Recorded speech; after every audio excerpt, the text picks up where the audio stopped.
Guruਭ्यो नमः हरि ओम गुरुर्ब्रह्मा गुरुर्विष्णुः गुरुर्देवो महेश्वरः गुरु साक्षात् परब्रह्म तस्मै श्री गुरवे नमः। यो नित्यमच्युतपदाम्बुजयुग्मरुक्मं व्यामोहरस्तदितराणि तृणाय मेने अस्मद्गुरोः भगवतोऽस्य दैकसिन्धो रामानुजस्य चरणौ शरणं प्रपद्ये। यस्य स्मरणमात्रेण द्वैतवासना प्रमुच्यते बोधात्मकाय नमस्तस्मै भगवते श्रीरमणमहर्षि हृदाकाशे सदा भान्तं शान्तम् आनन्दरूपिणम् ज्ञानभाणमहं वन्दे सद्गुरुं श्रीसत्यसायिनं मम अन्तर्यामिनम्।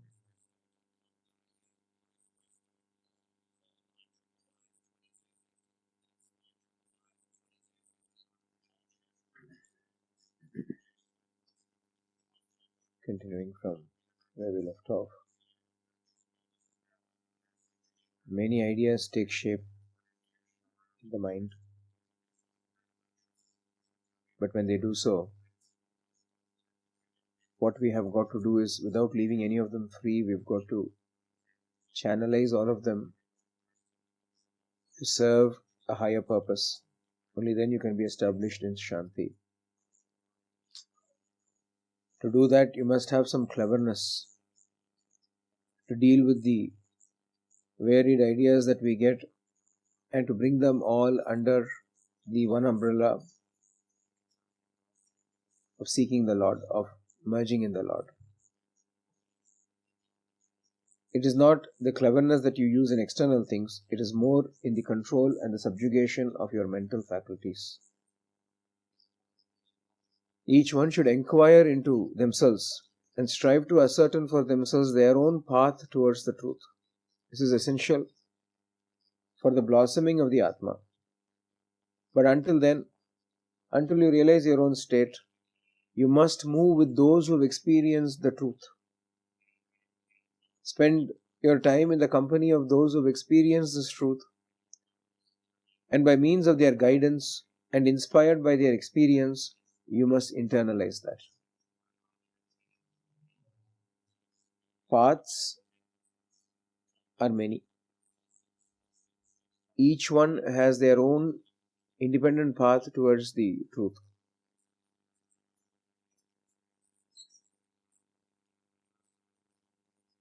Somebody's path is not our path. But at the same time, we've been asked to spend time or have the company of those who have experienced this truth, not so that we may blindly imitate their path, but so that we may be inspired by their success, their experience. And when we are stuck, we can find some guidance which will help us move forward. But it is not to blindly copy their path. It is not possible. It is not necessary also. Creation is divine. Imitation, on the other hand, is blind. Swami would often say creation is divine, imitation is human. And imitation, not merely human, is also blind. A blind copy. You will not succeed in that. So what we have got to do is, with whatever life we have got to find out how that life is ideal for us to attain the Lord. How we've got to channelize every single aspect of that life and make it ideal and suitable to attain the Lord. Rather than comparing it with someone else's life and saying, oh, they had it like that, so maybe I should bring the same conditions in my life. They're not necessary, not possible, rather foolish. But at the same time, one must have a direction. Until you intelligently fix a direction for all your thoughts and activities, you will only be building shadow castles in the air and roaming about in them. You'll be pursuing contradictory paths and distracting your attention to such an extent that you cannot come to any decision whatsoever regarding the ideal, the goal to be followed.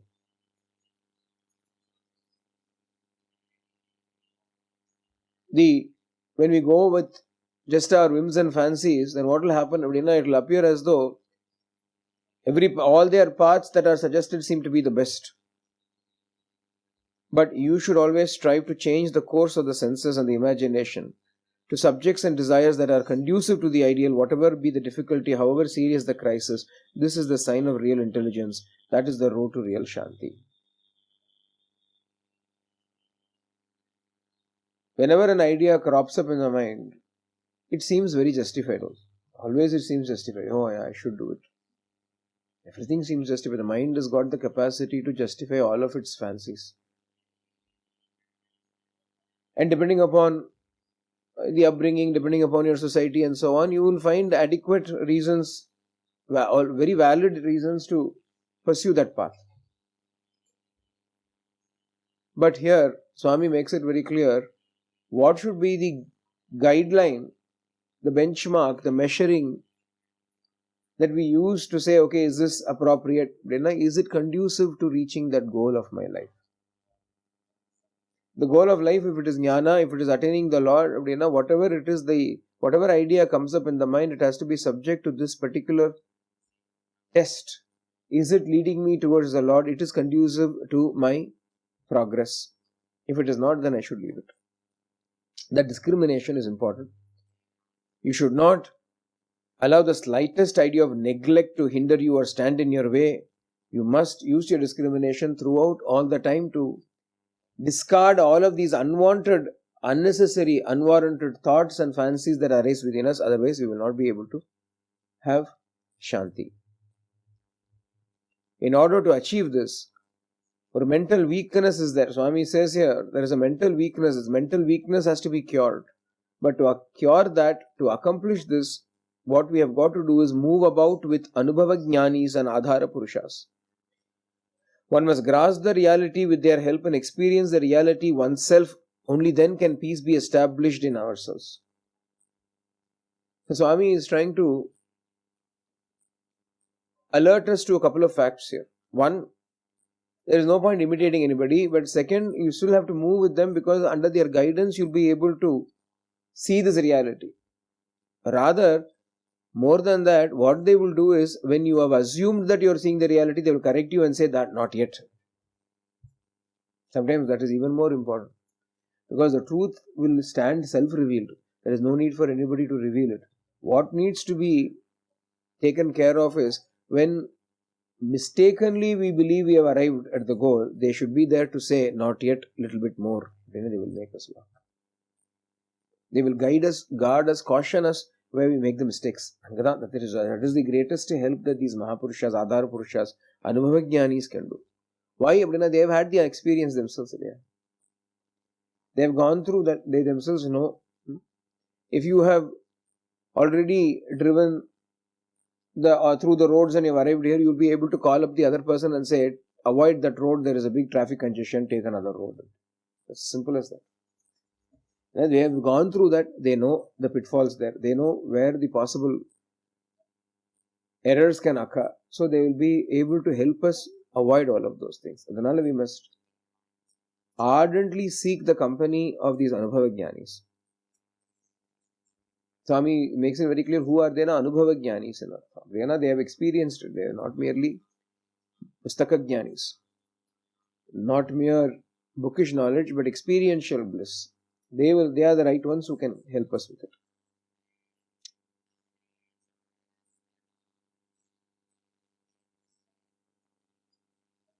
In this created world, wisdom is enveloped in ignorance. Jnana and ajnana is inevitable at all times. Just as when the lamp is burning, there is a shadow right beneath it. Like that, as long as the flame of illusion is burning, the shadow of ajnana is inevitable.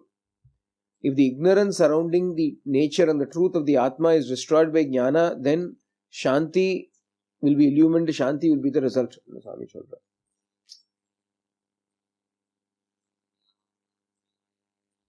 And the moment we think of the flame, we think about the flame of jnana. But Swami says here is a flame of illusion. And that is why the shadow of ajnana is cast by it. If you want the shadow to go, what should happen? The flame of illusion should be destroyed. What is this flame of illusion? Flame means something that lights up. We are able to see everything. We are also able to see everything. How are we seeing everything? Through the light of illusion, we are seeing everything. Of course, we are seeing everything through the light of consciousness now. No doubt about it. But how do we see everything? We see multiplicity everywhere. Everywhere we see multiplicity, many things are there. Omnipresent Brahman, omnipresent God is not seen, world is seen. World is seen in such a way that it attracts our attention towards it, diverting us away from the truth. So, the light with which we are seeing itself is a problem. Color light irukku. Isn't it? Everything is appearing to be a different color. Why? Because they have covered the bulb up with color paper. Colored cellophane paper has been used to cover the globe with. So the light that is shed in that room, everything appears to be a different color. It is not white light that is coming. Like that, we are also seeing everything, but the light with which we are seeing everything is already tainted by illusion, Maya. That is why everything that we see, we are not seeing it in the right light. We are not seeing it in its real light. We are not seeing it in how actually it is. We are seeing it somewhat differently. In India, if you go to a sari shop, what sometimes people will do is, they will bring the sari outside and see it in sunlight. There will be a lot of artificial lights on top illumining the table upon which the sari will be spread. So when you look at it, it looks as though the colors are all vibrant, they are all standing out. So what they will do is they will take it out sometimes. Now they will take it out, open it outside in the sun, and then it will look faded when they take it out. It's an artificial light creating an artificial effect. World is also seen by us with an artificial light, and therefore it is creating an artificial effect. Joys are there, sorrows are there, pains are there, pleasures are there, successes are there, failures are there. Everything, all these dualities are appearing in this world because we are not seeing it as we should be seeing it. We are seeing it wrongly. The light should be correct. The light of Ajnana, the light of illusion is not what we should be seeing it. We should be using the light of wisdom to see everything. Atmajnana is what we need. Until we get that Atmajnana, we must take refuge in that Atma and the contemplation of the nature of that Atma, that is to say the real I. The real I. In reality, what is this real I? Ishvara is the real I. Bhagavan is the real I within us. Antaryami is the real I within us. He is the one who is making this I also appear.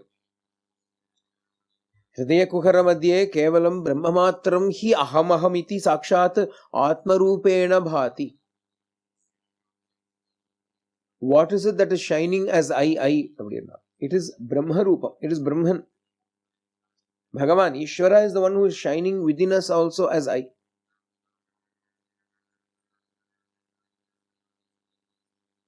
He is the one who is shining within as I. When he shines as the I, that I, the light of that I, is covered up by the flame of, or the color paper of illusion, and therefore it seems as though someone else is shining, not him.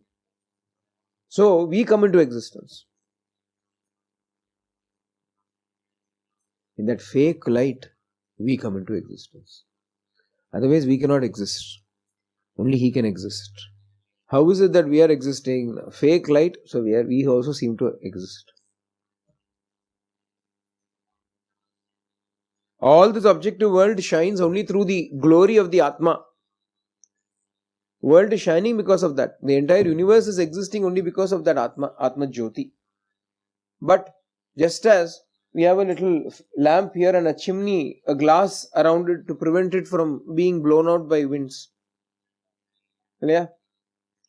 If that is colored or if it is dirty, then the brilliance of the light of the flame that is shining inside will be correspondingly dimmed. So also the Atma is shining gloriously within, but the dirt that is accumulated in the sheaths, as it were, Annamaya, Pranamaya, Manomaya, Vijnanamaya, Anandamaya koshas. By the time the light shines through, it has already been identified with the body. Swami says the body does not deserve to be identified with the immortal Atma. It is inert matter, nothing better. You are not the thing connoted by the word I. You are the one without a second. The body is subject to change. How can it be the Atman?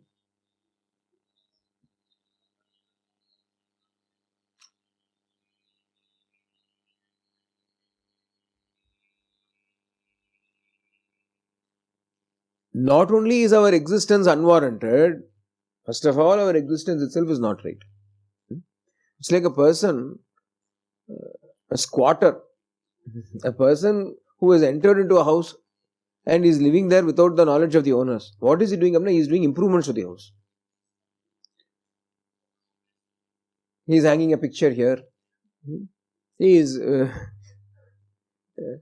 taking down a wall there. First of all, he has no right to be there. He has no right to even stay there.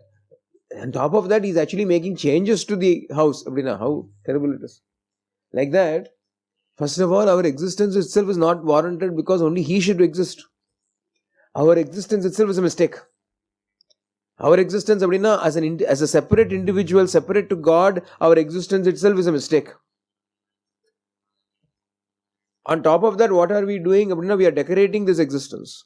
We are beautifying this existence. We are going about seeking so many conveniences and comforts for this existence, which should not even be existing in the first place.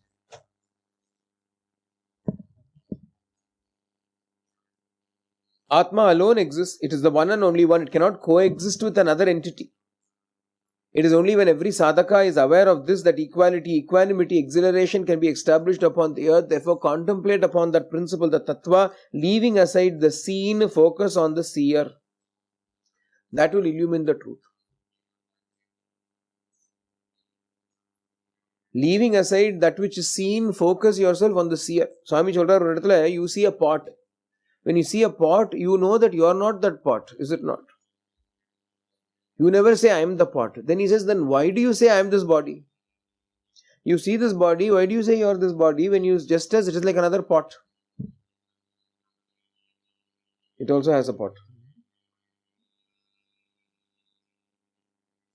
But how is it that one identifies oneself with the body when one can clearly see that it is an object that is seen, just like the pot? Simply because attachment makes you feel that it is your body.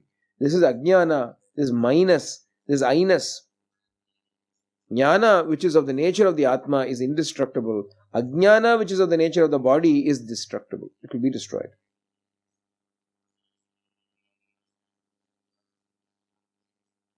Apo, what is making me believe that this body is me? No, it is attachment to this body that is making me believe that I am the body. So I should get rid of that. Get rid of that attachment.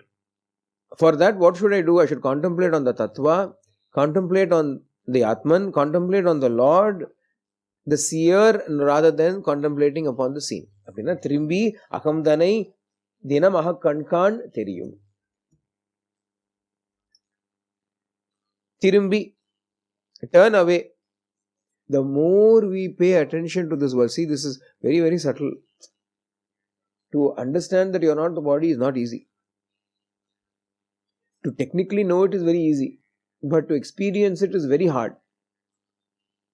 It's very hard to know that we are not the body. Reason for that is because we have entrenched ourselves so much, we have invested so much, we have formed so many connections that it is impossible, almost seemingly impossible to break it off. The least we can do is stop making further connections so that we can tackle the existing connections. While we are destroying the existing attachments, what is the use of going about making further more attachments? Then it will become a never-ending task. Unending task it will become, because by the time I cut down 4 attachments, I have already made 8 attachments. So the one who is becoming a sadhaka, the one who is serious about sadhana, in the morning also we spoke about it, we've got to make sure that we cut down on all unwanted activities as much as we can. All unwanted activities involving this world which can distract us, divert us away from the path. Everything should be subservient to that goal, that purpose of our existence, which is to know Him. If on the other hand, whatever it is that we do, if it is going to be taking us away from that path, that should be immediately, ruthlessly, decisively abandoned. He who has got the courage to abandon it so alone can make the progress. Nayamatma balahine na labhya. This Atma is not attained by the weak. Who are the weak? The weak are those that cannot let go. Yeah, I know it is bad. I know it is all, not really for God. But what to do? It is so hard to let go. That fellow can never make any progress no matter how long he struggles.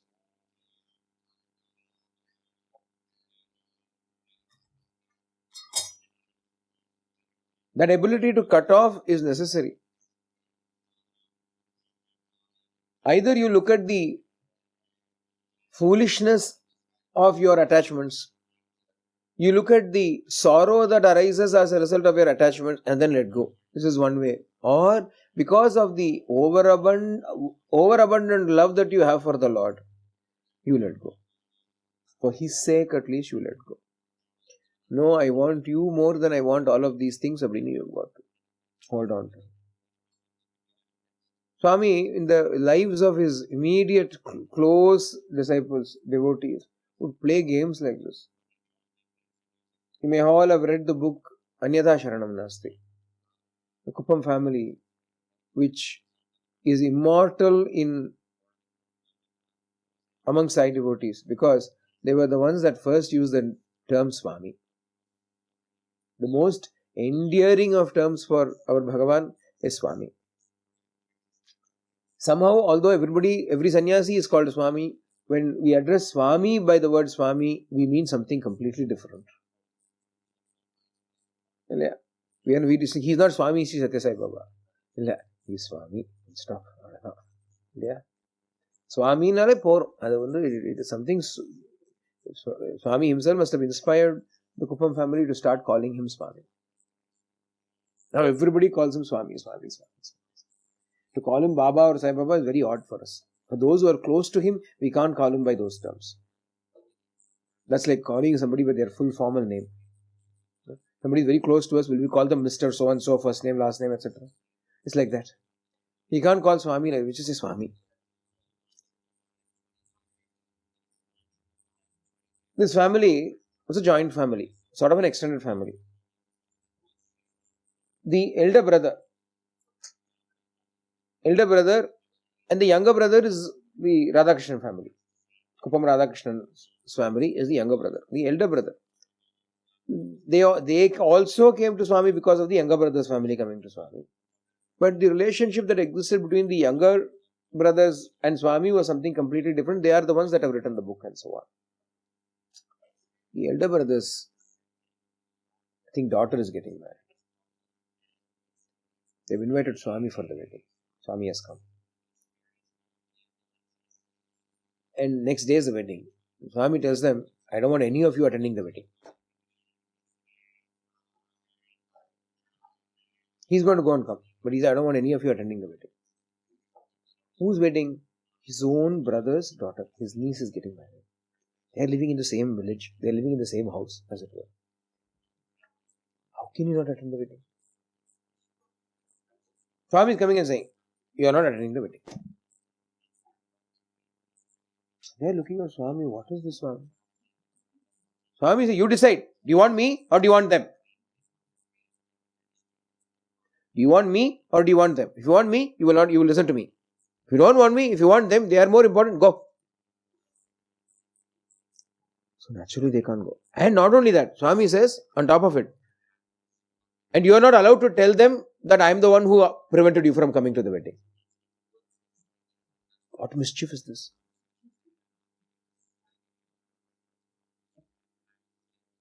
This is not ordinary mischief, this is chief mischief. You cannot get a better mischief than this. The chief amongst mischief this is. You can't attend the wedding. You can't tell them that I am the one who stopped you from attending the wedding. And you will do so if you want me. If on the other hand, if you don't want me, you will go. They didn't go. They did not attend the wedding. He is seeing, can you give them up for my sake? Naturally, there was an extraordinary misunderstanding between the elder brother Swayambari and them. Until much later, I suppose,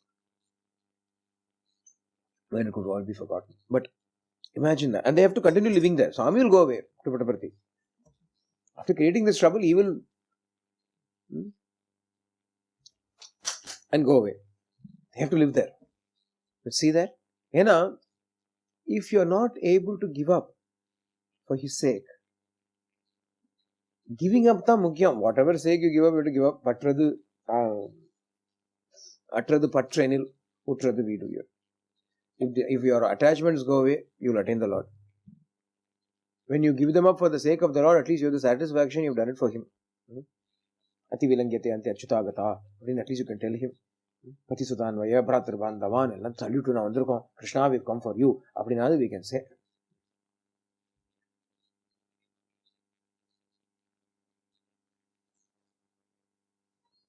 So giving up all the seeing, focus only on the seer, the indwelling Lord. That is the only way in which we can go and attain this truth that will illumine the truth. In fact, just look at these words. Leaving aside the seen, concentrate on the seer, that will illumine the truth. Leaving aside the seen, Tirumbi, concentrate on the seer, Ahamdane Dinamaha Kankan, that will illumine the truth, Teriyum.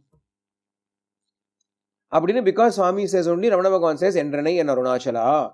Hey Arunachala, you will say in Prashanti Vahini that leave aside the seen, concentrate on the seer, you will know the truth. Bhagavan, Ramana Bhagavan knew what Swami is going to say. Thirumbi ahamdane dinam ahakankan theriyum. It will illumine, the truth will be illumined theriyum. It will be illumined and theriyum. The nature of light is to reveal objects by illumining them, but the real illumination is the property only of the Atma, because light and fire cannot destroy darkness, they can only penetrate darkness. Because they are not opposed to, they cannot destroy it completely, because darkness and light are opposed to each other, but the effulgence of the Atma has got no opposition at all. Darkness is there, light is there. Light cannot destroy darkness because they are opposed to each other. They can go and penetrate it. They cannot destroy because darkness will come and cover it up again. So who can get rid of it now? That which has got no opposition at all is the only one that can get rid of it. What is that now? Atma. That is why the statement is there in the Veda, Taddeva Jyotisham Jyotir Ayur Hopasate Mritam. The gods worship it, the gods acclaim it as the light of all lights. The light beyond all lights. The Devas acclaim it, they worship it. Atma, Brahman. Because it illuminates, it destroys darkness. How does it cause illumination? By totally destroying the darkness of Ajnana. It doesn't merely create a little bit of a well of light within all of that darkness. It destroys darkness completely. Never more for darkness to come. Swami used to ask us this question, and some of us, usually he would like to ask us. He would say, what is it that once if it comes, it never goes? What is it that once goes, never comes? And what is it that neither goes nor comes? I mean, 3 questions on that. What is it that once if it comes, it will never go? What is it that once if it goes, it will never come? And what is it that will neither come nor go? Jnana, if it comes, will never leave us. Ajnana, if it goes, will never come back. Atma, neither comes nor goes.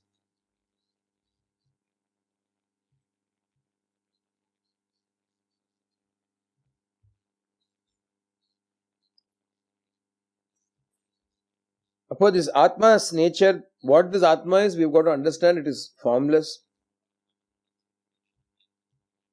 It is beyond the tapatrayas, the trifold afflictions. It is beyond the 6 mutations, shad vikaras. It is always sat. It is distinct from the body which it inhabits. The body is subject to illness, death, growth, decay, etc. And the Atma is free from all these mutations. It has no desires, no impulses, no intentions. It is above and beyond all the 3 gunas. Prakriti, nature is the doer, but this Purusha, this Atma, is simply watching everything like a lotus leaf upon water, unaffected, unattached. Prakriti karta, Purushastu pushkara palasavat nirlepaha. Prakriti karta, Prakriti nature is the doer. Body, mind, etc. are all part of that. That is the doer. And the Atma is like the lotus leaf that sits upon the water, untouched by the water, unwetted by it. The Maria, it is Atma is simply unaffectedly, unattachedly watching everything. The Atma Tattva the Swami is explaining to us. This Atma is what is denoted by the word I, Aham, not the body. So when we say Aham, I, that I, we are currently denoting it to refer to the body. We are saying I came. What came? We say when we say I came, I saw, I ate. It's all referring to the body coming and going, eating, sitting, etc. But what does the I actually denote? It is only that I is denoting the Atma. No? The body is seen and subject to destruction. It can never be the Atma. How can the seen be the seer, the eternal? How can the body be the real I? When this mistake is made, there is no Shanti or Ananda. It is only when the truth is understood and experienced that one can have Shanti. But Swami explain, we know this, no? We've heard it so many times, but Swami explaining it in Prashanti Vakini again. The reason for that is we have got to first understand that unless we get rid or let go of the drishya, the objective world, which is distinct from the drik, the seer, the Atma, we've got to see this drik, drishya, viveka. The discrimination between the drik, the seer, and the drishya, the seen. Why should we do that? So that we can stop becoming so entangled and engrossed with the mere seen. Somehow or the other, that vairagya should come. Somehow or the other, that ability, that readiness to give up this world has to come. If it doesn't automatically come because of the love that you have for God, then you can be fed all this philosophy so that you will say, enough of it, I don't want any more of this world. Otherwise, you'll be hammered with this again and again. Poor Mada Sami, I will let go of all of this objective world if you keep quiet. What do you want me to do? What do you want me to do to make you keep quiet? Leave this world. Alright, I will leave this world. Until then, you will always be told, world is unreal, world is unreal, world is unreal, world is full of sorrow, world is full of dukkha yonihi, dukkaspadam, rogaspadam, adve, again and again, the world is presented in the most gloomy and doomy way. So that somehow we are moved enough, frustrated enough to say, okay, I am punished to live here. Let me live here. Let me not unnecessarily go and entangle myself in any more karma. And in whatever karma we have to anyway get involved, even in that we've got to be very, very careful and very sure that our focus is still upon the truth, focus is still upon God, so that we are not carried away, get caught up by this, like how we spoke about being caught up by the waves.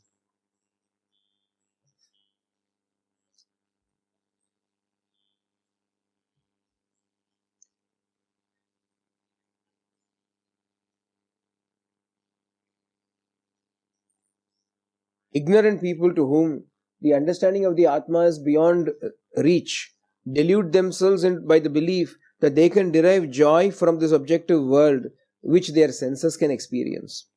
If only one reflects a little, even the little joy thus derived will be found to be only the same Atmananda and not something separate. For everything everywhere is Ananda, is Amrita, all Ananda is Atmananda. But when one can rest in the endless coolness of the actual full moon sailing in the sky, who will be content with the painted moon and its painted light on a piece of canvas?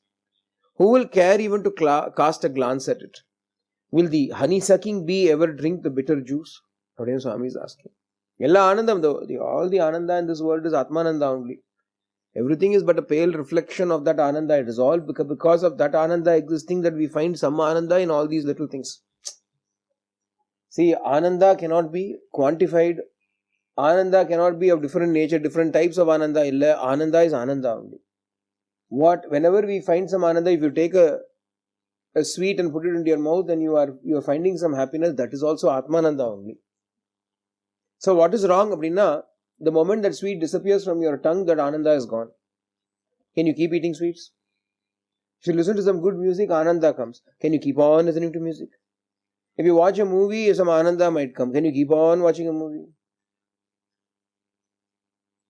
What is the difference, Abhina? That ananda that we are enjoying from the objective world is but a small duration and dependent heavily upon external factors. Therefore, it becomes an artificial experience. It is not natural to us. What we are aiming at is to get a natural experience. See, in this world, if you say the world does not give ananda at all, Abhina, it is not true. World doesn't have ananda in it. That is still true. But it doesn't mean that there are not, to say that there are no events or objects or people here in this world that can make us experience our ananda, Abhina, that's not true.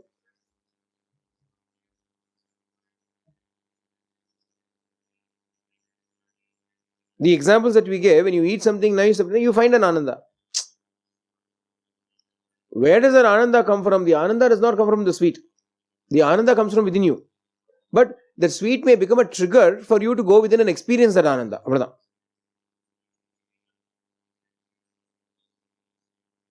So many times that example has been given that when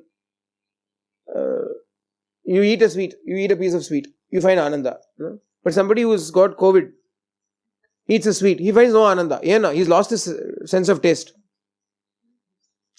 Same sweet now. Same sweet, but when he puts it into his tongue, he does not find any ananda because not Omicron, Delta. If he is suffering from Delta Corona, if he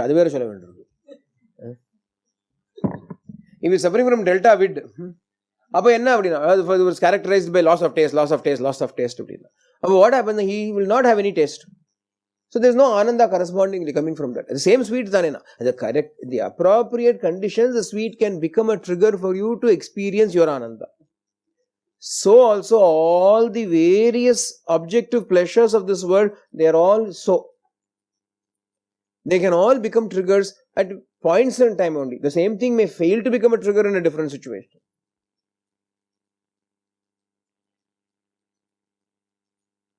Clear? This we are all well familiar with. We know very well that the same thing that can give me joy in one context and time may not be able to give me joy in another context and time. This we are very well aware of, all of us. But what is it doing? It is allowing me to feel my own ananda. But for all of this, I need an external trigger. If the external trigger is not there, then I won't be happy. But at least if it was giving me the ananda, then it is good to seek it. It is not actually giving me ananda. Ananda is with me only. So then, if I can do away with that external trigger, then can I not be happy whenever I want? Can I not be happy whenever I choose? That is why spiritual sadhana has been prescribed. It is nothing but a way and means by which you get rid of the dependency that you have in the external. So something to come and make you happy, you get rid of that. You are happy by yourself. You learn the trick of being happy by yourself. Adha jnanam. For that, what should we do, Abhina? We've got to stop the dependency that we are creating. More and more dependency we are creating. As long as the dependency is there, we will never make the effort to discern and enjoy this ananda from within ourselves without the trigger. Adha irukenu thonipadu. It is there. In the morning, when the little child was getting ready, I was helping the child get ready. She had finished the shower and I was trying to dry her with the towel. And I said, don't you usually dry yourself? Yeah, I do. But since you're doing it, I thought I'll just stand. I'm Chalit. If your Amma comes and towels me off, then why should I bother? I will just stand at it. It makes total sense. No? It makes absolute sense. But suppose father is somewhere else, mother is somewhere else, then how long will you stand wet? If you don't know how to towel yourself, you'll have to keep on standing there. Amma, Appa, Appa, Amma, when are you going to come? When are you going to towel me off? You'll have to keep standing in that wetness. Is it not better to know how to do it all on your own? Then you don't have to depend on anything external. Similarly, As long as there is an external trigger to come and give us joy, we will never try to seek it for ourselves. We will say, Adha irke, when I eat some sweet, I'm happy. Adha irke, when I watch a movie, I'm happy. Adha irke, when I do this, I'm happy. We will always tend to depend upon the external only. But will external things always be there? Even if external things are always there, will our internal faculties always be there?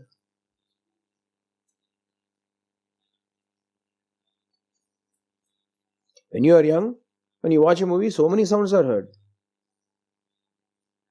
Some little waterfall here, some tinkling there. As you grow older, most of the sounds are not heard. Or dialogue jasti. You put on closed captioning. And you half the time you read it. Because you can't even hear it.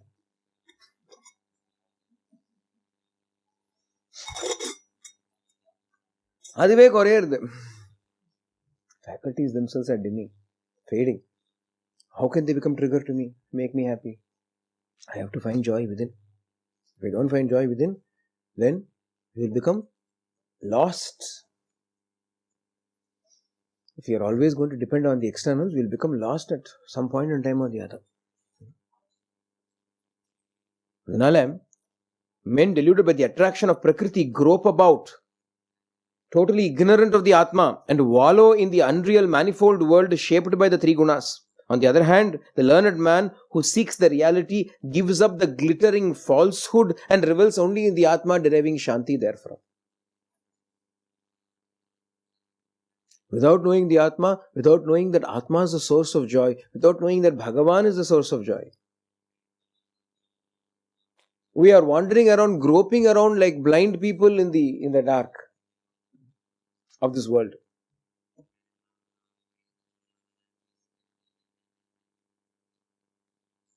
The learned one on the Vidwan, Panditaha, Yarana, the Atmajnani, the one who knows the truth, Bhakta, Bhakta, the one who knows the Lord. He already knows where to derive the joy. Krishna, joy. He doesn't need much to become happy. All he has to do is Krishna, Swami. Joy is there. Already joy is felt. Just the name itself gives him joy. What more does he need? Just a name. He doesn't even have to say it. He doesn't even have to sing it. He just have to think it. And he's already got joy. Question may arise. When you keep on thinking the name, is it not an external dependency? It is the best dependency to have. It is the best dependency to have. Because even if you reach a stage where you cannot think of the name, as long as you have learned the art of deriving joy from thinking about that name, then when you reach the stage where you cannot think about that name, the person whose name you've been deriving joy from will think about you. Aham smarami madbhakta nayami paramam gatim. The Lord says, I will remember him, I will think about him, I will lead him to the highest goal. I will think, even if he cannot think about me, kash tapashana sannibham. If he is lying there in the last stage in coma, like a log of wood or a block of stone, aham smarami, I will remember him. He who has remembered me all his life, I will remember him. Can't I do that much for my devotee? Bhagavan ke kaam. Bhagavan is asking, can I not do that little bit for my devotee who has lived his life for me? I will take care. Never ever. I will take care. It's okay. You depend upon me. By all means, you depend upon me because that is the only dependable person that is there in this entire universe. Ishvara is the only one who is dependable. So, the learned man who seeks the reality, who seeks the Lord, will give up the glittering falsehood of this illusory world, this drishya prapancham, the seen world. Never mistake the drishya to be permanent or true. You cannot exult in anything else except that ocean of Ananda, the undivided Atma, Brahman, the Lord.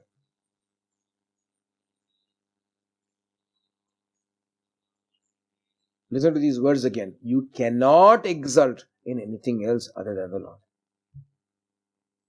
And if we find joy in other things, we will go behind those joys. Because to us, this is immediate. This joy is immediate. God, sadhana, dedication, surrender, lot of work. This joy is now. All I have to do is unwrap the chocolate and put it into my mouth. How easy this is. We are going back again and again to that. When we stop finding joy in this, we've got to train ourselves. We've got to make it a kashte phali. Without effort, if something is worth having, then it is worth putting the effort in for it. We are talking about eternal, permanent bliss. You can get real and full contentment only in the significant and sweet, meaningful experience of the Parabrahman itself. That is the full contentment, real tripti, real shanti. I don't have to do anything more. I think shanti will come only when we have made that connection with the Lord. When you have struck that relationship with Him, when you know He is there for you, when you know you are living your life for Him, and the contentment varum. At that stage, the only dependency that we have is only Him. Everything else will be there. It doesn't mean that if you put a chocolate into your mouth, you will not feel happy. Not so. And even in that, your mind will be Krishna. Unnum unavu parugum neer thinnum vetrilai ellam kannan. Alvar says, whatever it is that I eat, whatever it is that I drink, whatever it is that I chew, everything is Krishna for me. The amritam that comes out of it is Krishnamritam. The ananda that comes out of it is Krishnanandam. Not the ananda of that individual thing. It is ellam because of Bhagavat Smarana accompanying it, it is Krishna.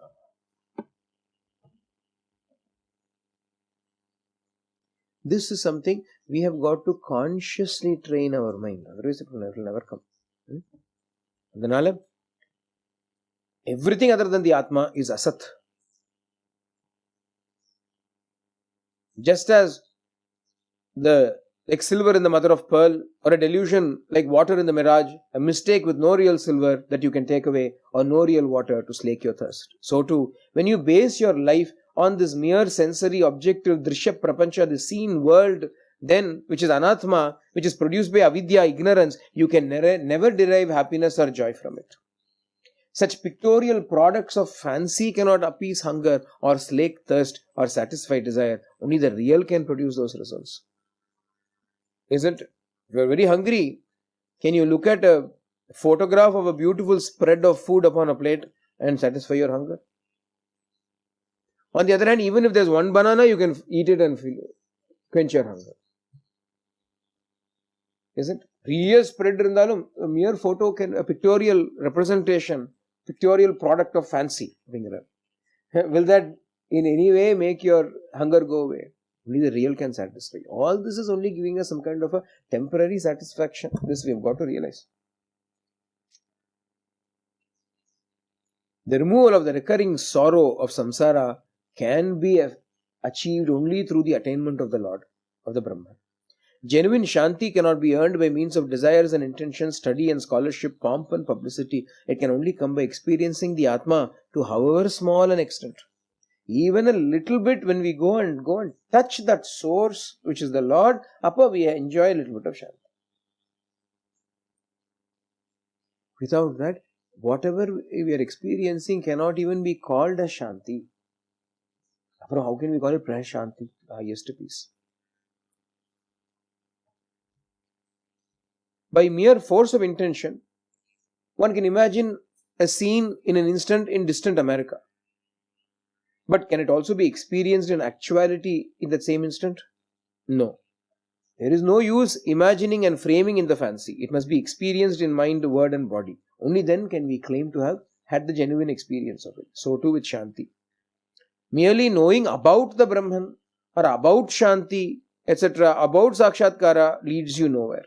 You may even know that there is Ananda in all of these, but all that is also of no use. You have to dedicate your life to win that Ananda and experience it and enter upon the discipline needed to acquire it. Only then do you deserve the grace of the Lord and the attainment of Brahman. Only then can you get true Ananda.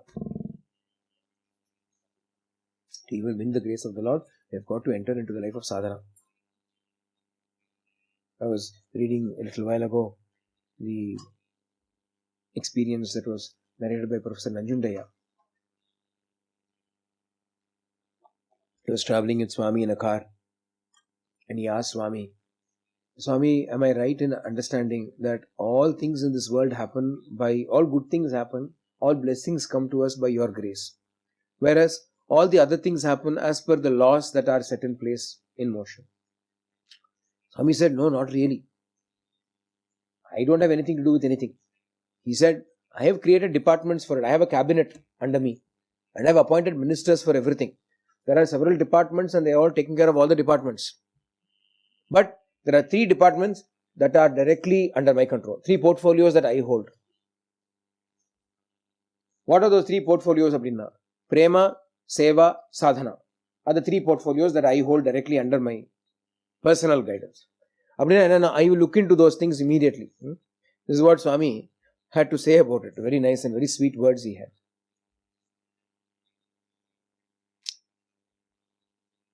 Really sweet words. If a person loves me, I love him back. However he is, I don't see other things about him, I love him. People may often mistake me and wonder why I entertain such people. But I have come for such people also. No one is outside the purview of my protection. Whoever he may be, if he says, I am your Swami, I will protect him and save him. People think I should not give protection to such people, but I will change them. Nothing is impossible for me. He may have committed any number of mistakes, or be committing any number of mistakes, or may continue to commit any number of mistakes. But if he loves me, Name Bhakta Pranashyati. My devotee shall never perish.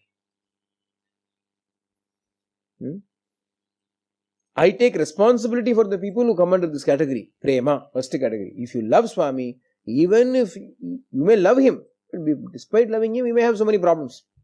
So many weaknesses, so many misgivings, so many errors, so much ego, so much jealousy. Two separate tracks up.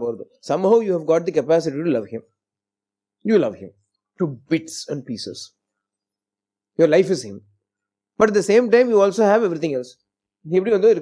What to do? Swami says, Dosho yadyapi natyajayam. Even if there are mistakes, I will not abandon you because you love me, I will not abandon you. If you don't love me, then if you don't love me, then it is up to you. Your life is up to you. You go through the motions of karma. And if you love me, then I will have to love you no matter what anybody says about it. Secondly, any person who does service without expecting the fruits is my responsibility and comes under my protection. I don't leave him to fate, I take care of him. Thirdly, if you do any sadhana, be it in the Vindhyas or in the Himalayas, I will take care of you. People may wonder, how is he, where is he, how will he get his food? I will take care of all that. Abdina Swami promises us. We've got to fall into one of these 3 categories, ideally all 3. Then you get triple the benefit. And Swami will be looking at first, Swami in the morning, Swami will look into Prema portfolio, sorry, Arlar, oh this fellow, okay, give him this and so. Then Swami will be turning the pages. Then next day he'll keep the receipt, Seva portfolio, Kondapa, bring the files, our name will be there somewhere there also. Swami, give this fellow, this. Then again our name will come in the sadhana portfolio. So 3 times you will get blessings. Swami won't say, I've already given Chalamata. He was in that file, so he got. Now he's in this file, so he will get. Now he's in that file also, he will get. Yeah, man. What should we do? Love him, serve him, do sadhana.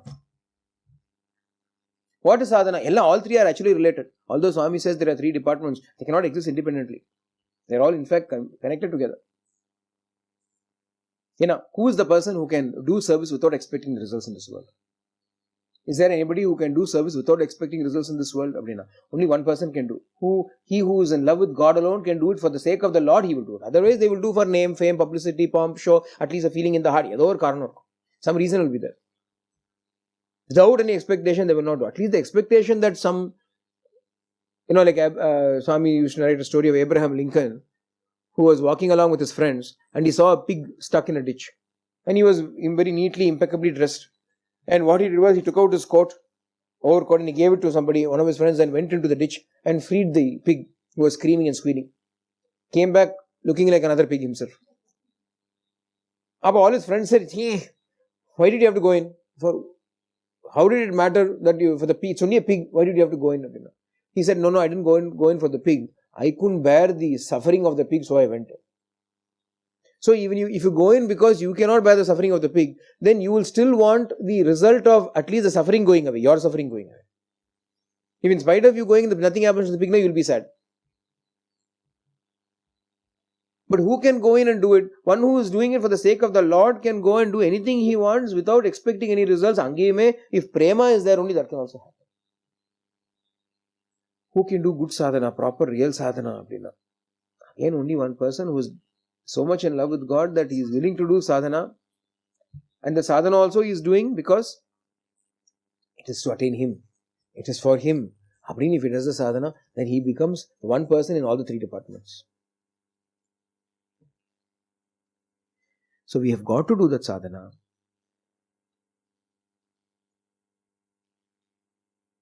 By mere intention or imagination, you cannot have the experience. To have that experience, you must dedicate yourself. You must dedicate your life to winning that ananda and experience it by entering upon a discipline of sadhana needed to acquire it. Only then you deserve the grace of the Lord. Grace of the Lord doesn't come generally just like that. It is not coming. It comes when we make a resolve to embark upon a life of sadhana. Nitya sadhana. Not sadhana that starts after 1 week of listening to Prashanti Vahini or Saptaham. Because generally when we do our Saptahams, it is during Christmas period, it ends on the 31st. Right on time for a New Year resolution. January 1st, I will do sadhana. By Pongal time, it is forgotten. Pongal is 14th of January. In 2 weeks time, all sadhana is forgotten, only Chakra Pongal is remembered. Like this, we have done sadhana many times. We have started sadhana like this many times. Not that kind of sadhana. Everyday sadhana, nitya sadhana. This sadhana we have got to do. Only then we can get the true ananda, win the grace of the Lord.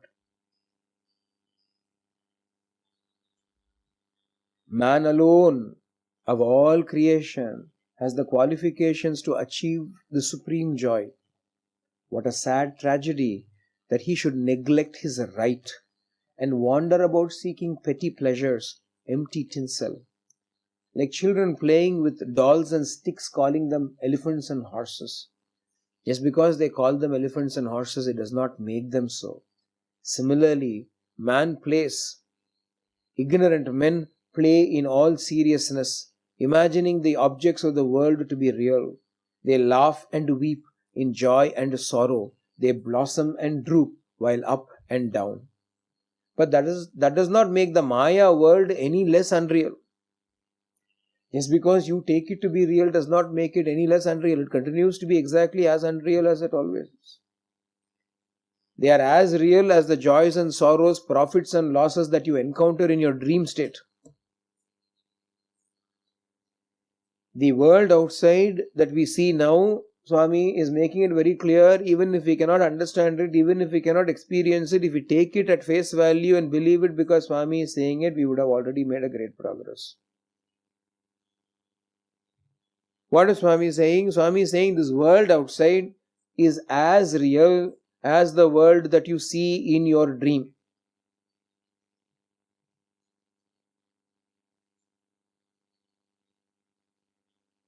A 1,001 objections may arise.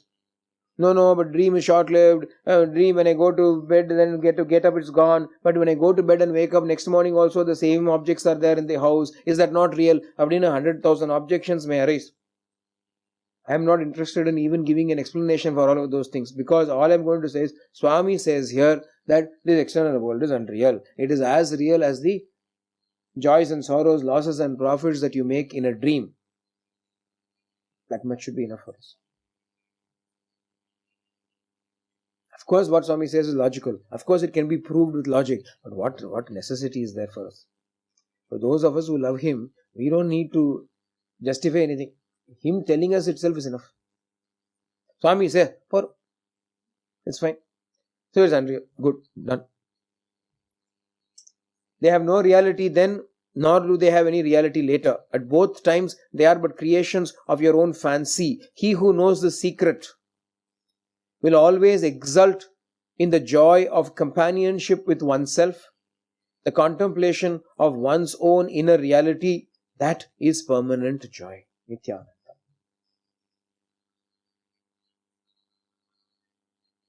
Let's just quickly go over it again.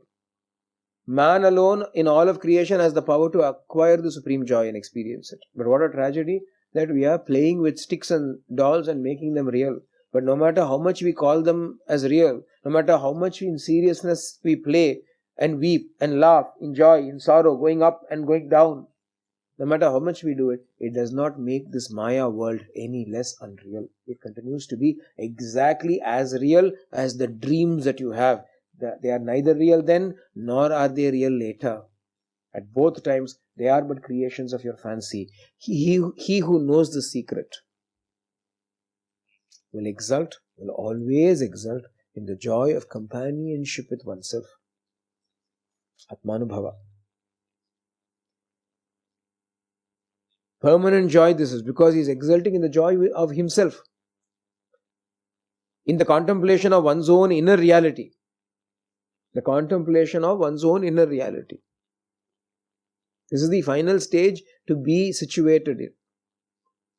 How do we get there is what we've been discussing so far. Everything that we've been discussing is to get us to this stage where we can exult in the joy of our inner companionship with oneself and the contemplation of one's own inner reality.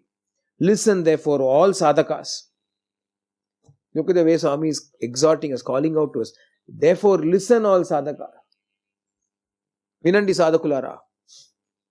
Oh sadhakas, listen. Your real nature is Atma. Seek to discover your true self, your genuine reality. Attain the knowledge that you are the Atma itself. Exult in the Atma alone. Taste that undiluted, incomparable, unlimited bliss of the awareness of the real self. Self, Sat. Awareness of the self, Chit of the Sat. The unlimited Ananda of the awareness of the self. The Sat, Chit, Ananda. The Ananda that comes when I am aware of my own inner reality. Let time merge in him whose form is time. That is the legitimate task of man. Time is going. Let time take care of itself. Let the Lord who is Kala, Kalatita, Kala Rupa, let him take care of time. I am not even bothered about the passage of time. What am I interested in? All I am interested in is to exulting in the Atma alone, discovering the truth that I am the Atma alone, tasting that undiluted, incomparable, unlimited bliss that arises out of the awareness of the reality of my own self. Jnanaraksham samadhritya jnanistu dhridavan bhavet sayeva niratam swasmin swanandam anubhunjate. Jnanaraksham samadhritya, Swami says the jnani wanders around the world protected by the jnanaraksha. He's got an amulet around his wrist. What is it? Jnana is the amulet around his wrist. Jnana is the knowledge that all this is false, I alone am real. Wearing that kankanam, wearing that jnanaraksha, samadhritya jnani sudhradavan bhavet, the jnani is established firmly. Sayeva niratam swasmin swanandam anubhunjate. He alone enjoys within the great ananda that comes from himself.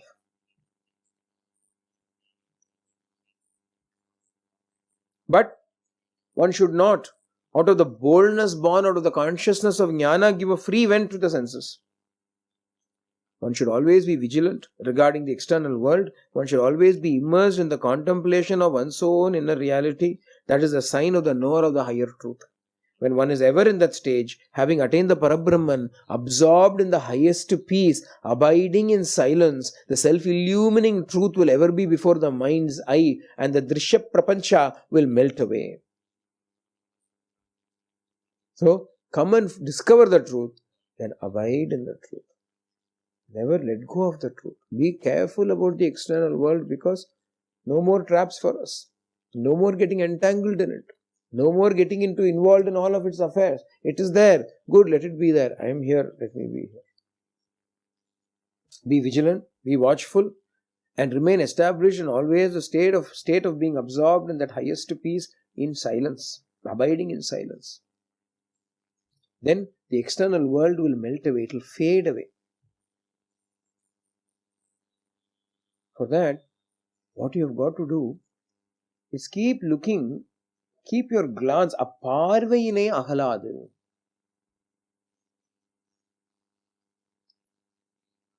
Ramana Bhagavan in Ulladanarpada Anubandham, while translating Yoga Vasishta, beautifully puts it, Aparvainai Ahaladu.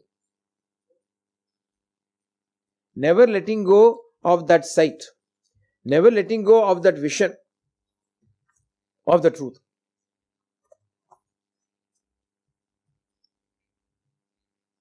எது சகலவிதமான தோற்றங்களுக்கும் யதார்த்தமதாய் அகத்துள்ளதோ அதை அறிந்தாய், அதனால் அப்பார்வையினை அகலாது என்றும் ஆசை போல் உலகில் விளையாடுவீரா. Without moving in even an inch from that state,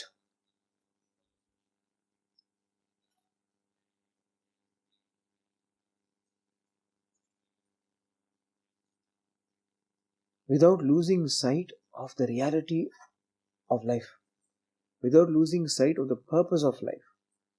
Engage in this world because you cannot escape from the world. And how do you do it? By keeping that focus always in front of you.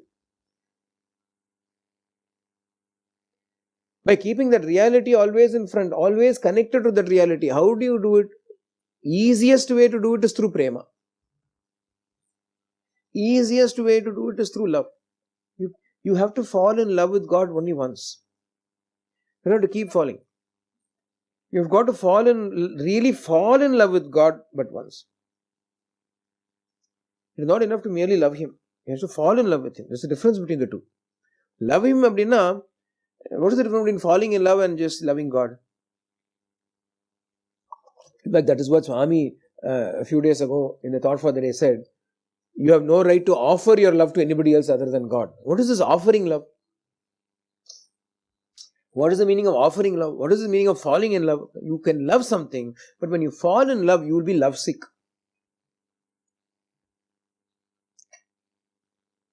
Yeah.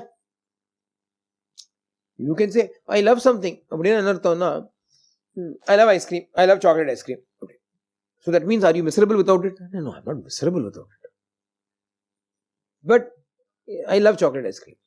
We can say that, for instance. But that love there, I'm not in love with it.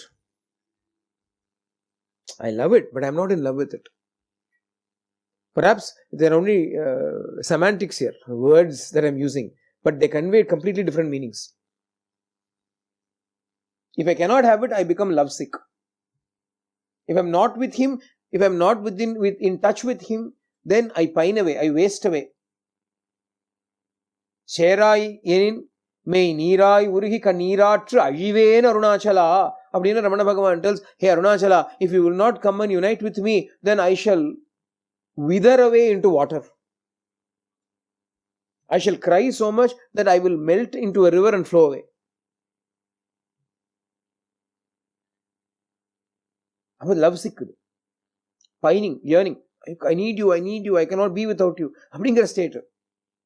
Tell me, how many people have accomplished that state with God?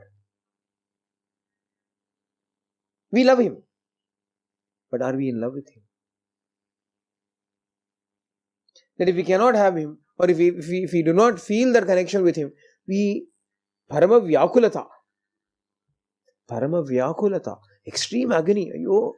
Why can I not feel you today? Why am I not in touch with you? Why can I not feel that closeness with you?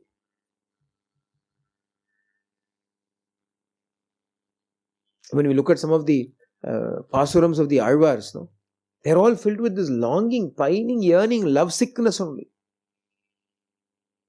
They'll be calling out to the birds and say, oh bird, go and tell the Lord that I'm waiting for Him, I'm pining for Him. Oh lizard, go and tell the Lord I'm waiting for Him. Kottai Pallikutti. For Pasuram. Kottai Pallikutti. A little lizard.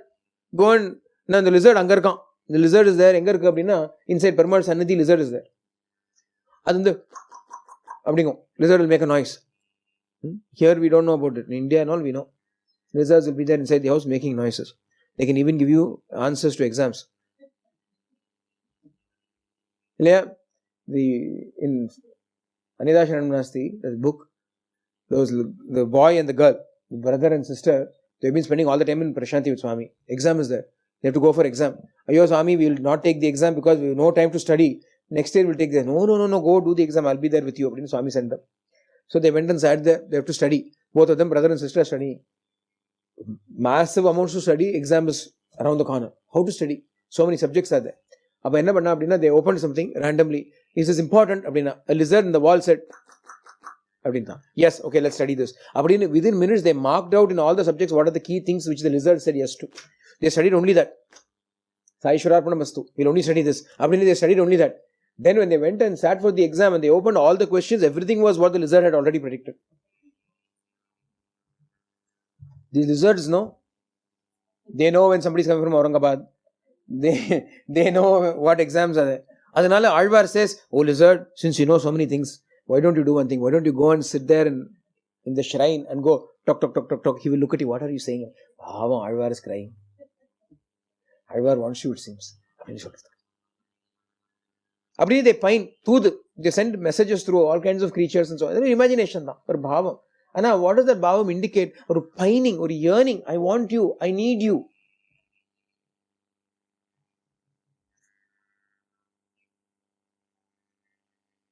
The sadness, the irony to it is, even if we feel that, we're sitting at our home, we'll feel it. Or irony, or sadness will come.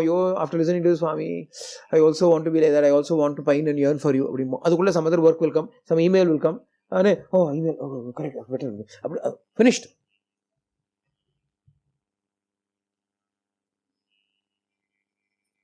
Isn't? Just as you're settling into, or you've set the scene, you've set the mood. Now you're getting into a or emotional, devotional fervor. Abhina tong, I have no message or SMS or WhatsApp or some email. You get into it, then this moment is gone. We are struggling to even get this bhava to come up within our lives. Imagine. Already existing responsibilities, commitments, entanglements themselves are destroying the bhavas that we can have. Who in their right minds would go and gain more? Therefore, first thing, enough. First thing, as a sadhaka, enough. I have to make a choice. I cannot have the cake and eat it too. I cannot socialize. I cannot have the world. I cannot have everything that everybody else is having in the world and God too. Everybody else is having various things because they are not bothered about God. So they are busy, they are spending all the time, they are going to parties, they are going to holidays, they are going to here, they are going to there, they are going to all kinds of places. They can go, they can afford to go because they are not bothered by God or bothered with God. Namak, we want God also, but at the same time we are looking jealously at them. Yeah, they are going to party, they are having fun. They are doing all kinds of nice things. How can we have both? We have to make a choice. What do we want? That discrimination. That's where discrimination is required. We cannot look at the pig wallowing in the dirt and say, pig is wallowing in the dirt. Why should I alone be clean? I will also wallow in the dirt. Can we say that? As a human being, we choose to be clean. We make a decision to not wallow in dirt. On the other hand, you want to wallow in the dirt because pigs are wallowing. Like that, we are looking at this world and saying, they are like this, they are like this, I also should be like this. No, that's like wanting to compete with pigs. If you are another pig, then it makes sense to compete. You can say, hey, that sty is dirtier than mine. You can go because you are also a pig. That's different. But if you are a human being, you can't compete with pigs. If you are a sadhaka, you cannot compete with laukikas. When you are a spiritual aspirant, you have no business looking at the lives of those who are not spiritual aspirants. That is why another injunction that they would give is run away from dusanga.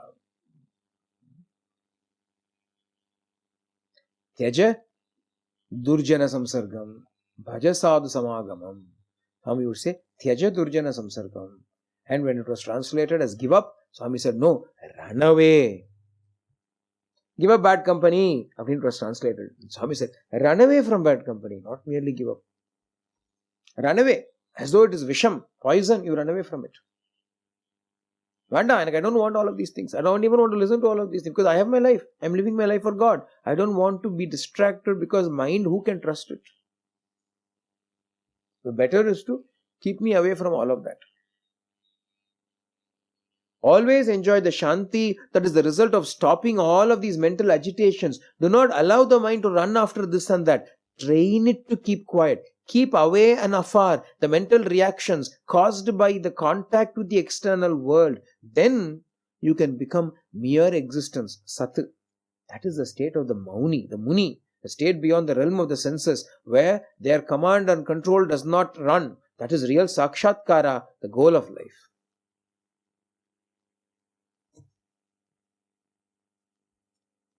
Enjoy the Shanti that comes to you by stopping the mental agitations. Do not let the mind run after this and that.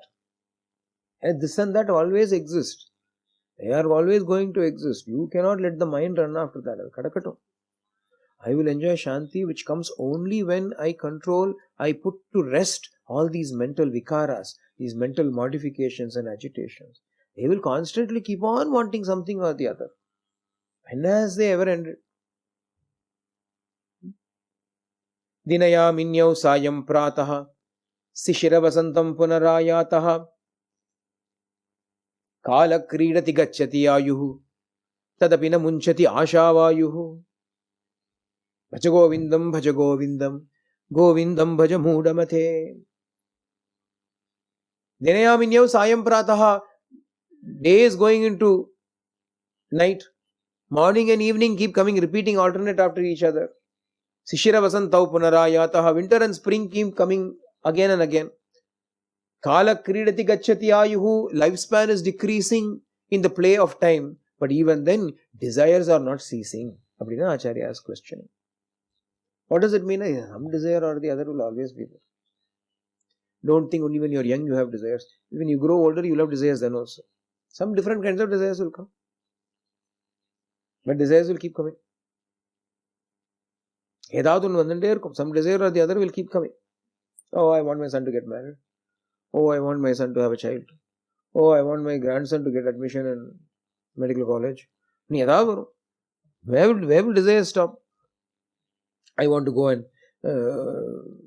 at least I want to go to that temple, this temple. No desire. And the Divikshetram Podu, the Divikshetram Podu. That desire will keep coming.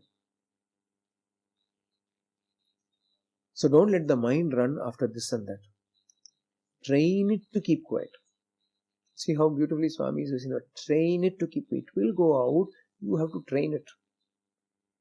Again, a question that you've got to pose to yourself. What training are you giving the mind right now? Are you training the mind? Are you actively engaged in the task of training the mind right now? Can you touch your heart and say, yes, I am? Chala mudiyuma? See, we've been listening to these discourses for a number of years. And every time we do something like this, I always keep making the same statement. But this time, especially when Swami says, I want an army of sadhakas, the words of Swami were really very striking to me. So, this time at least I want people to take it seriously. And to that end, I'm going to make myself available to anybody who's sincere in seeking it. If you are really sincere in sadhana, then I'm going to make myself available totally all the time to you anytime you want. You can contact me. You can talk to me. You can carve out, if you want, a plan, a sadhana for yourself. What assistance, what guidance, what help I can do, I will do. Anything you want, I will do. But I want an army of sadhakas for Swami. I want to see an army of sadhakas and say, Swami, here, your dream in Prashanti Vahini is coming true. I want to present to Swami. I want Swami to see that army. Not that I am presenting, but I want Swami to see that army. Chumma we've been listening is sadhaniya pedtu. In fact, I remember once a group of people had come to Tiruvannamalai and had taken all of those people to Yogi Ram Surat Kumar's ashram. Devaki Ma was there. And she was thrilled to see everybody, and she asked, what sadhana do you do? What sadhana do you do? What sadhana do you do? Nobody had an answer. Nobody had an answer. Nobody had an answer to say, this is the sadhana I am doing.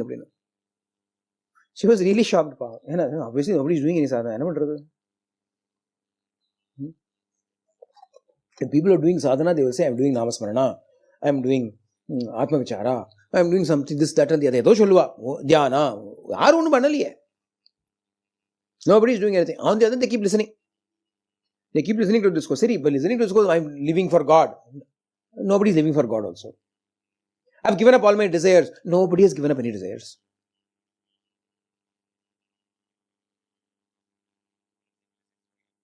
Morning to evening, I am doing namasmarana. Nobody is doing any namasmarana.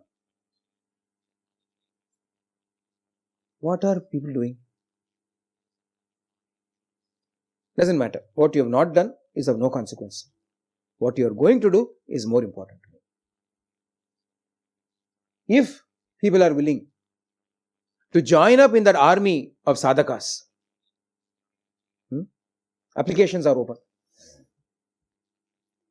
Applications are open. Don't just come and call me immediately and say, okay, tell me what I should do. You go within. Go within and find out what suits me. What path appeals to me? What path resonates with me? But I need commitment. Because I am going to commit. I am really going to commit to it. I have had enough. I have had enough just giving talks. I am going to give talks. Don't worry. I will continue to give that. That is my job that Swami has given me. I will do it. Anna, I want to see progress. I want to see a change. I want to see Swami's dream of an army of sadhakas, at least here in this group, I want to see it happen. I don't want wishy-washy. No, I want you to be ready to. If you are going to join, let me also tell you the conditions here. If you are going to join, you have to be ready to give up anything and everything. You have got to be ready like Kuppam family when, no, you are not attending that wedding. Okay, I won't attend it. So be warned. Because there's no point otherwise in doing sadhana. Sadhana பண்ணுவேன் and everything has to go according to me, everything has to go according to my plan. Again, Professor Nanjundaya's experience with Swami. Another time, he's narrating it. Another time, I was standing in front of Swami's room alone, and in my own heart, I asked Swami, I have been with you for some years now. Has there been any improvement in me? Swami opened the door, held out his hand, and said, give me, Ivu, give me. I looked quizzically at Swami. Swami said, a person goes to a goldsmith with a piece of gold and says, please give me a beautiful piece of jewelry, but don't put it into the crucible, don't cut it, don't hammer it, don't melt it. Your case is like that. Without conditions, give your heart to me and allow me to do whatever I want. Do I do it unnecessarily? No. The whole process, is it for my sake? To make an example for the world, give me your heart unconditionally. We cannot live our life saying, no, I am sort of living for God, but I can't give up anything for God. No point in that. 2 more days of Prashanti Vahini is there. We will continue finishing all of that. But this offer is something, the moment I was reading through Prashanti Vahini in preparation for these sessions, when you were translating or going through that audio version or the audio book of the original Telugu Prashanti Vahini, even there I was going through it, and Swami said he wants this army of sadhakas. It hit me. It hit me immediately. I want an army of sadhakas. Oh, what a wonderful thing that will be to give to Swami. If we can all draft ourselves into an army for Swami. An army for Swami. Swami Sainyam, like Rama Sainyam. Ram Sena was there with all the monkeys.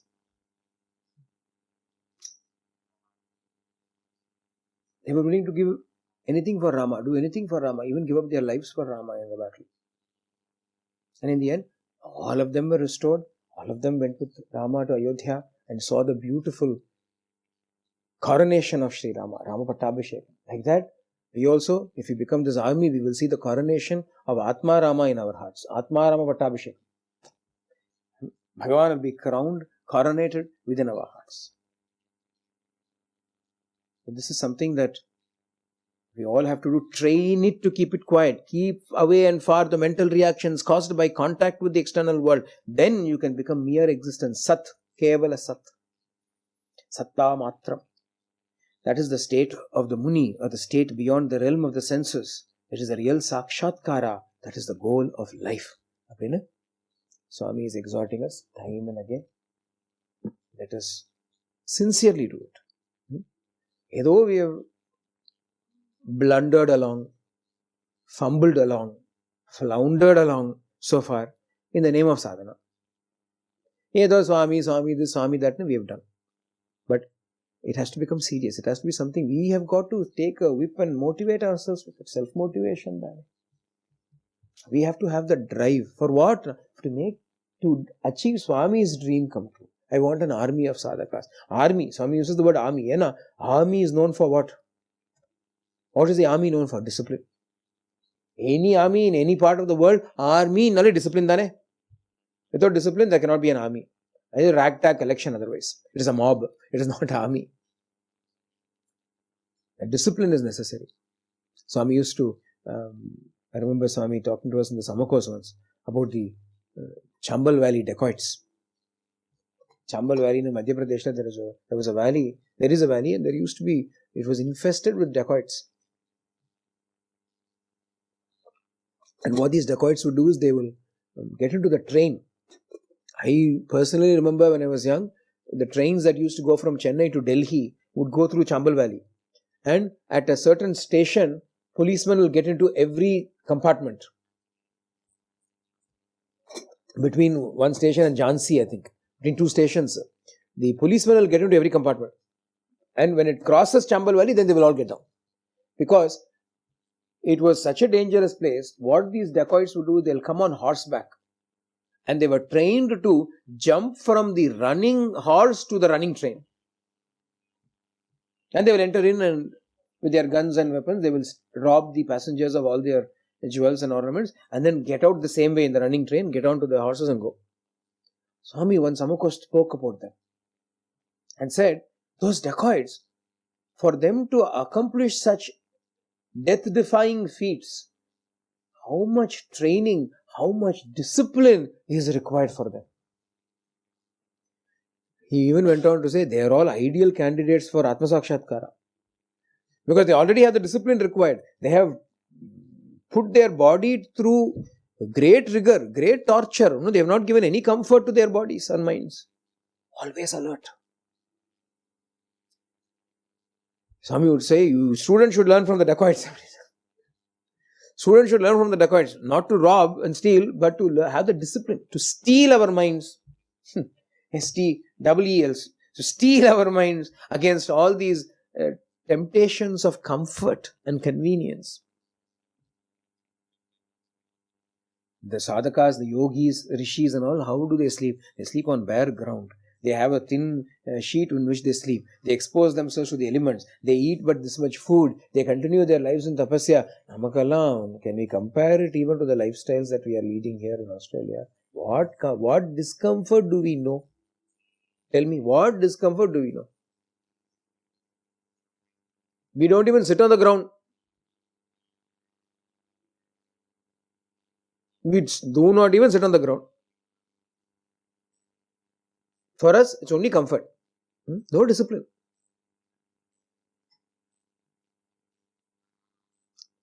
So, without that discipline to train our minds to ruthlessly withstand likes and dislikes, to devote ourselves to some sadhana, but devote ourselves like fanatics to it. Namasmarana. Constantly, it should be going on within me. And the Madhuri, those who have accomplished that, they are the only ones who have had Atma Sakshatkara. So unless we train ourselves to getting that kind of determination, making that effort, we will forever be just wandering along wishy-washily, not accomplishing much. We cannot form that army that Swami is looking for. Stop here for today. सर्वे भवन्तु सुखिनः, सर्वे सन्तु निरामयाः, सर्वे भद्राणि पश्यन्तु मा कश्चित् दुःखभाग् भवेत्, लोकाः समस्ताः सुखिनो भवन्तु, लोकाः समस्ताः सुखिनो भवन्तु, लोकाः समस्ताः सुखिनो भवन्तु। ओम शांति शांति शांति। हरि ओम तत्सत्। श्री साईश्वरार्पणमस्तु।